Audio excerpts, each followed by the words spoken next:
The sky was a strange color that morning. Too quiet, too blue. The kind of stillness that makes your skin prickle before you even know why. My daughter, Mary, sat beside me in the wagon, humming to herself and clutching her rag doll, her small hand brushing my arm every now and then. I remember how the sun touched her hair, gold like wheat before the harvest. It's funny the things you notice before your world falls apart. We'd been traveling west for 3 days, following the wagon trail that cut through the plains like a scar. My husband had stayed behind in Kansas to finish some trading. I was supposed to meet him in Abilene. Just me, my unborn child, and my 6-year-old girl. A fool's journey, some said. But I'd grown used to hardship, or at least I thought I had. The first sign of trouble came around noon. Crows, circling low. Not over us, over something ahead on the trail. I stopped the horse, the reins slick with sweat in my hands. I should have turned back then. But stubbornness is a hard habit to break, and hope is worse. I clicked my tongue and urged the horse forward. We rounded a bend between 2 clusters of cottonwoods, and that's when they rode out, 5 of them. Dusty coats, faces half shaded under wide-brimmed hats, rifles slung low. Outlaws. You can tell the kind even before they speak. The one in front had a red scarf tied around his neck and eyes like dull iron. He smiled, and it wasn't friendly. "Well now," he drawled, "ain't this a fine sight? A lady and her young'un, all alone on the trail." I felt my stomach twist. I told Mary to stay quiet, my voice barely a whisper. The man rode closer, his horse's hooves thudding against the dirt, stopping just a few feet from our wagon. "Where's your man?" he asked. I hesitated. He saw it. "Ah," he grinned. "Dead or gone, makes no difference." They surrounded the wagon before I could even think. One yanked me down by the arm, another grabbed Mary, and when she screamed, he slapped her so hard the sound cracked the air. My knees hit the ground. The pain shot up my side into the swell of my belly. I begged them to let her go. I would have given them the horse, the wagon, everything. But they weren't after things. Not that kind of men. "Please," I said. "We don't have much." The leader swung down from his horse, boot heels grinding the dust. He stared at me for a long moment, his eyes crawling over me like flies. Then he laughed, a slow, ugly sound, and looked toward the cottonwoods. "String 'em up," he said. "The both of 'em." For a heartbeat, I couldn't breathe. I thought I'd heard wrong. Then one of them pulled a length of rope from his saddle, tossing it to another who'd already found a low, sturdy branch. The world blurred around me, wind, leaves, the faint whimper of my child. I tried to fight, but they shoved me down, laughing as I stumbled. One of them tied my hands while another looped the rope. I screamed until my throat burned. They threw the noose around my neck first. The rope scratched my skin, rough as bark. Mary was crying so hard she could barely speak, only my name over and over. "Mama. Mama." I tried to look at her, but one of the men yanked my head forward. The leader stepped close again. "You should have stayed where you came from," he said. "Ain't no place for women out here." I heard a horse snort. Not theirs. A different sound, distant but sharp like thunder under the earth. I didn't know it then, but that sound was salvation on 4 hooves. The men froze, heads turning toward the horizon. Another sound followed, a piercing cry, half human, half storm. A war whoop. The outlaws went for their guns. I hit the ground, choking on the rope as it slipped off my neck. Mary screamed again. Then, chaos. Arrows cut the air. One outlaw dropped before he could draw. Another took an arrow through the shoulder, spinning, cursing. The leader fired blindly toward the trees. The horses spooked, kicking, rearing, smoke and dust flying. I saw him then, a shape moving fast through the cottonwoods. He was bare-chested, painted, his black hair tied back with leather, eyes sharp as glass. He moved like fire, silent one moment, unstoppable the next. He took down another outlaw before the man even saw him coming. Steel flashed, a blade across the throat. Then the man turned toward me. For a heartbeat, I thought he'd finish what the others started. My body trembled, my arms wrapped around my belly. but he didn't move toward me. Instead, he cut the rope around my wrists fast and precise. His hand brushed mine, warm, calloused, human. He said something I didn't understand, a word that sounded like a whisper through the wind. The last outlaw was running, the leader, but the warrior was faster. He caught him before he reached his horse. There was a sound, dull and final, and then silence. Only the wind moved. I stayed on my knees, holding Mary against me, sobbing into her hair. The warrior stood over us for a long time, his chest rising and falling. His eyes weren't cruel, not like the men who'd tried to kill us. They were something else. Watchful. Searching. He looked at me as if he was seeing not a stranger, but a story he hadn't expected to find. And that's when I realized, whatever mercy had just found me on this forsaken plain, it came wearing war paint and carrying the ghosts of 1,000 battles. The Comanche had saved me. But salvation in these lands always came with a price. The silence after gunfire is a strange thing. Thick, trembling, almost alive. It presses against your ears until you can hear your own heart hammering like a drum. That's what I remember first. That, and the smell of blood in the dust. Mary clung to me, her small body shaking. I could feel her heartbeat against my chest, quick and fragile. Around us, the world was a ruin. Horses scattered, smoke rising from a pistol dropped in the dirt. One outlaw's body sprawled half in the shade. Flies had already begun to circle. I couldn't bring myself to look too long. The warrior stood a few feet away, his back to us, watching the horizon.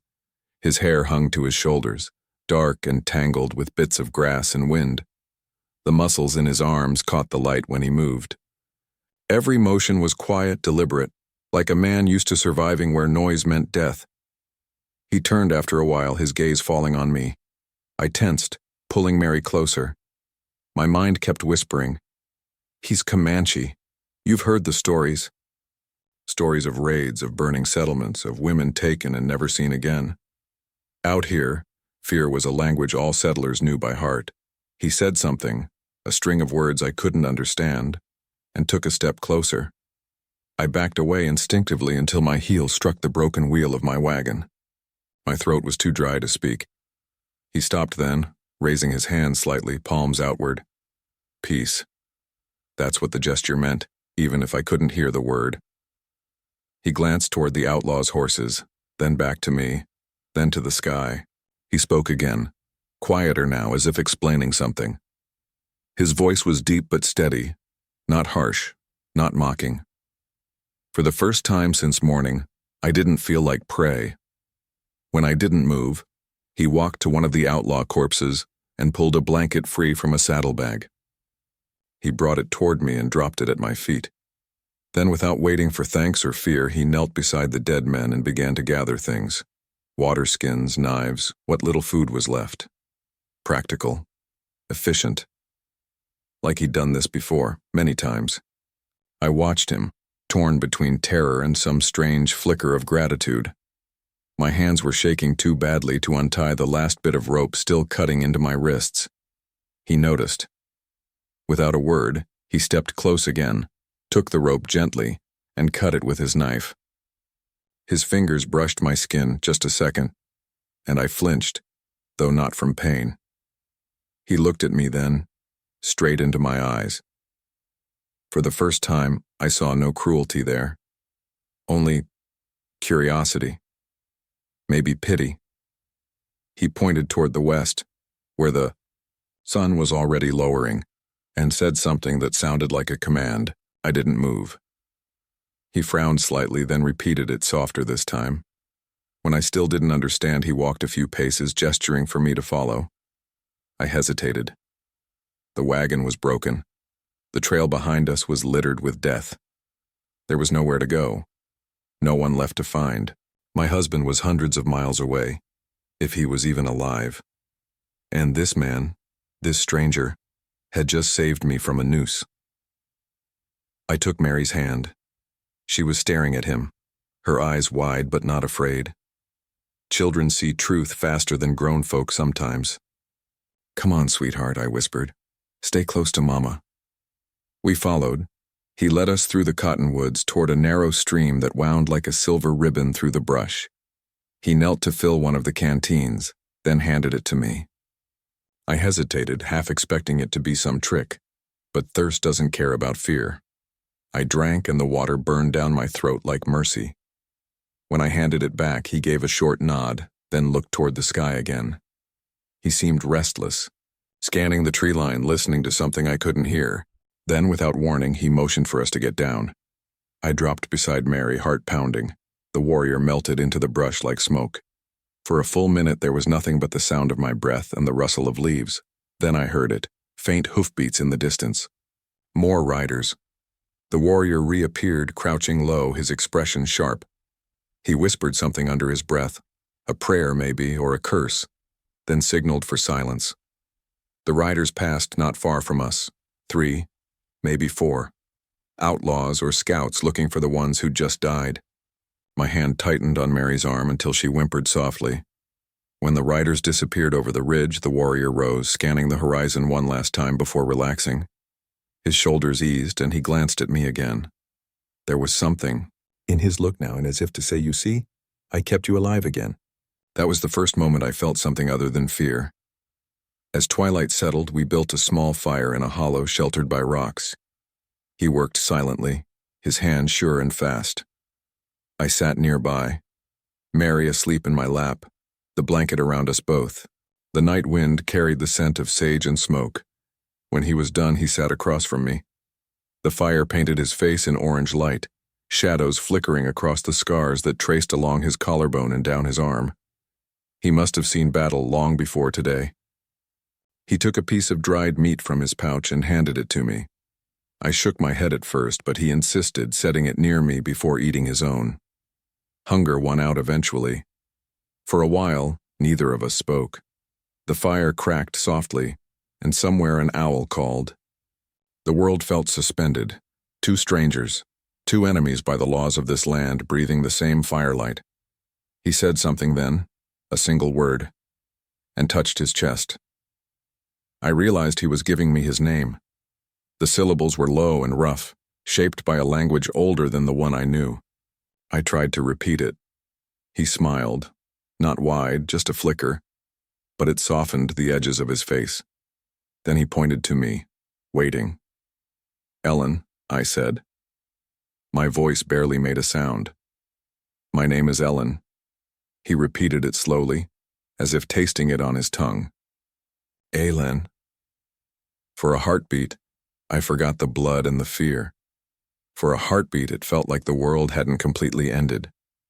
But when the fire burned low, and the stars crowded the sky, I saw him glance at me one last time before he lay down, his hand still on the knife at his belt. He didn't trust me either. Not yet. Maybe not ever. Still, before I drifted into uneasy sleep, I whispered a prayer. Not to the God I'd been taught to call Father, but to whatever spirit had sent that warrior through the cottonwoods when the rope was at my neck. And in the silence that followed, I thought I heard an answer. The next few days blurred into one long stretch of wind, dust, and silence. We moved west, always west, following the warrior's lead through land that looked the same in every direction. Endless plains, jagged ridges and skies so wide they made you feel small enough to vanish. He didn't speak much, not that I would have understood him if he had. But his silence wasn't cruel. It was steady, like the silence of a man who listens to the world instead of talking to it.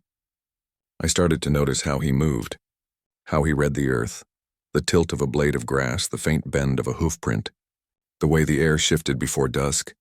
I'd thought of the Comanche as wild and ruthless. Stories told around campfires back home painted them as ghosts on horseback, savage as wolves. But this man, this warrior who had killed 5 outlaws and then shared his fire with me, was not the creature those stories had described. He was flesh and bone, scar and breath. He was human. That realization terrified me more than anything. At night, when Mary slept curled against me, I'd lie awake, watching him from across the dying fire. He'd sit perfectly still, a shadow against the stars, sharpening his knife or mending a strap from his horse's bridle. Sometimes he'd hum, low and rhythmic like the heartbeat of the land itself. It wasn't a song I knew, but it made the darkness feel less empty. I caught myself listening for it. I caught myself wanting it, and then guilt would come sharp and cold. My husband's face would rise in my mind, and his kind eyes, his rough laugh, his promise that we'd build a home in the West. I'd think of him riding somewhere far from here, not knowing if we were alive or dead, but no prayer, no hope, could change the truth. I wouldn't be alive now if it weren't for the man across that fire. One evening, while gathering wood, I stumbled on the slope of a dry creek bed. The ground gave way beneath me, sending a jolt through my belly. The pain was sudden, deep, the kind that makes the world go white. I gasped and dropped to my knees. He was there before I could even call out. His hand was on my shoulder, steadying me. His other hand pressed lightly against my stomach, not rough, not invasive, just firm, as if testing for injury. I froze. His skin was warm, his breath close. He said something in his language, a question maybe, his tone low and concerned. I shook my head, tears burning my eyes. "I'm all right," I whispered, though I wasn't sure he understood. He watched me for a long heartbeat, then nodded. Gently, he helped me stand. His grip lingered a second longer than it needed to, and when he let go, the warmth stayed. We didn't speak after that. But when we reached the camp that night, he built the fire closer than usual. That small thing, the way he moved the flames nearer to where I lay with Mary, broke something in me. Not love. Not yet. But something old and hard, the wall between fear and trust, began to crack. On the third morning, a storm rolled in from the north. We found shelter beneath a jut of red rock, the sky boiling with black clouds. Rain came in sheets, loud and merciless. Mary pressed her hands over her ears, trembling. I wrapped the blanket around her and held her tight, whispering that it would pass. The warrior stayed near the mouth of the hollow, his back to the storm. Lightning flashed, outlining his silhouette in white light. For a moment, he looked like something carved out of the earth itself. A man older than the storm, enduring it as he had endured everything else. When the thunder finally eased, he turned and met my eyes. We didn't speak. We didn't need to. The world had just reminded us both how small we were, two fragile souls caught between sky and dust. That night, the air smelled of wet earth and smoke. Mary slept soundly for the first time in days. I sat awake again, staring at the fire. The warrior looked over, studying me with that quiet, unreadable expression. I wanted to ask him his story. I wanted to know if he'd lost someone too, but I couldn't speak his words and he couldn't speak mine, so I just watched him. After a long time, he reached into a small pouch and pulled something out, a string of beads and bone, worn smooth by years of touch. He held it out to me. I hesitated. Gifts meant something among his kind, I knew that much. But his gaze was calm, patient. I reached out slowly and took it. It was lighter than I expected. Warm from his hand. He said something then, a few soft words, and touched his chest. I didn't understand, but I nodded anyway. Maybe it was gratitude. Maybe a promise. When he leaned back, I saw the faintest smile on his face. A shadow of one, really. Before he closed his eyes. I sat there long after the fire died, turning the beads in my hand. The storm had passed, but inside me, something else had begun, quiet and dangerous as a spark in dry grass. I still didn't know his name in my tongue, but I knew his presence. I knew his strength, his patience, his silence, and deep down, in the place where fear used to live, something softer began to grow, something I didn't want to name. Not yet. Because in this wild, merciless land, the moment you start to feel something human again, fate is always waiting to take it from you. The camp came into view just after sunrise. Smoke curled from low fires. Horses grazed in the distance. The air carried the scent of ash and hides and something else, something old like the dust of centuries. My heart beat so loud I could hear it in my ears. He rode ahead, his back straight, silent as ever. Mary sat before me on the horse, small hands gripping the saddle horn. When we entered the circle of lodges, heads turned. Women stopped grinding corn. Children froze mid-laugh. Men straightened, eyes narrowing. Every gaze burned the same question. Why had he brought her here? My rescuer spoke first, a few words sharp and fast in his own tongue. Whatever he said made the crowd's murmurs rise like bees. One of the older men barked something back, pointing at me. The warrior's jaw tightened. For the first time, I saw him look uncertain. A woman stepped forward, thin, proud, her hair streaked with silver. She looked at me, then at Mary, her face unreadable. She said something low to him, and he answered softly. After a pause, she nodded once curtly and turned away. He gestured for me to dismount. My knees nearly gave way when I did. The ground beneath my boots felt unsteady, as if the earth itself was warning me to tread carefully. The people kept their distance, but their eyes followed me everywhere. I could feel their mistrust like heat. One child darted closer to stare at Mary, then ran off when I looked back. He led us to a small shelter at the edge of camp, a skin lodge near the riverbank. He motioned that we should stay inside, then left without a word. I stood there, my hands trembling, unsure if I was safe or a prisoner. The day passed in uneasy quiet.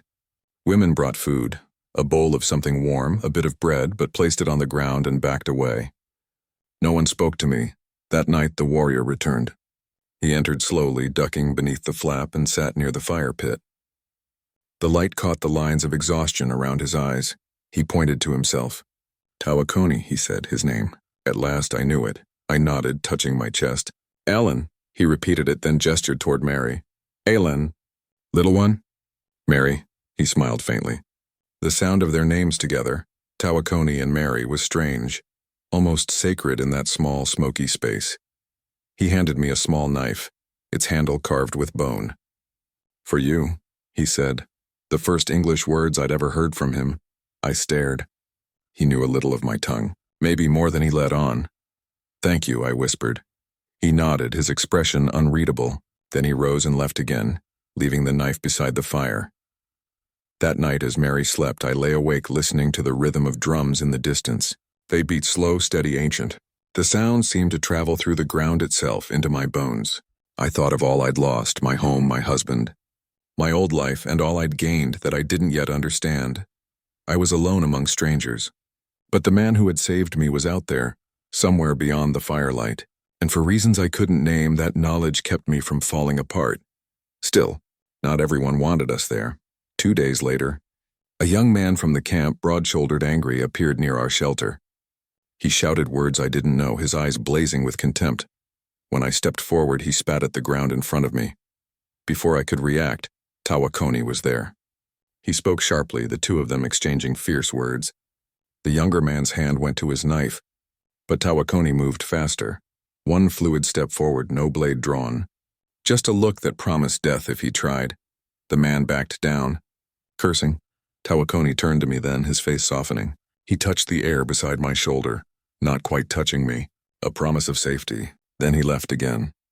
That night I wept quietly, not from fear this time, but from the terrible, bewildering ache of gratitude. Weeks passed. I learned to read the rhythms of the camp, the way the morning smoke curled eastward, the songs of the women at dawn, the laughter of children as they chased horses through the grass.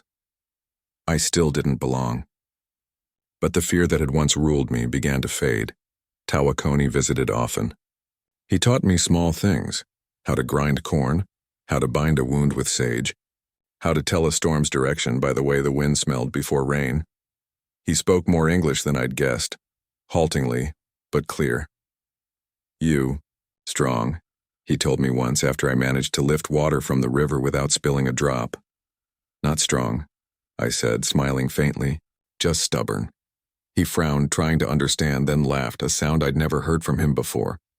It was low and rough, but it made something warm unfurl in my chest. Still, the tribe's suspicion never fully vanished. I could feel it in the glances that lingered too long, in the whispers when I walked by.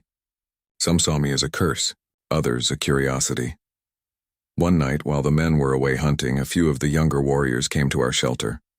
Drunk on fermented cactus, they jeered in their tongue.